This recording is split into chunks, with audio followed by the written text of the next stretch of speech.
नागपूर जिल्ह्यातील ग्रामीण भागात नवीन वर्षाच्या जल्लोषात नागरिकांच्या सुरक्षेसाठी पोलिसांनी विशेष तयारी केली आहे। दारू पिऊन वाहनं चालवणाऱ्यांवर कडक कारवाई केली जाईल, तर महामार्गालगत असलेल्या हॉटेल्स, धाबे आणि बारवर लक्ष ठेवण्यात येणार आहे।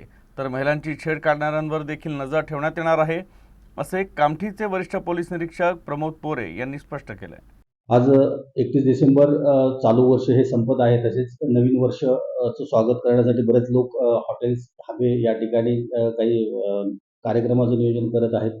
तर माझं पूर्ण कामठी शहरवासीय तसेच आजूबाजूच्या परिसरातील जे धाबे चालक आहेत किंवा वाईन शॉप्स आहेत, लिकर शॉप्स आहेत, यांना सर्वांना आमचं पोलिसांतर्फे आवाहन राहील की सदर ठिकाणी कुणीही जर दारू पिऊन जर काही दंगाधोका करत असतील किंवा गोंधळ करत असतील किंवा काही मस्ती करत असतील, तर अशी जी यंग तरुण मंडळी आहे यांच्यासाठी आम्ही अतिशय कडक आणि अतिशय कडकच कारवाई करणार आहोत।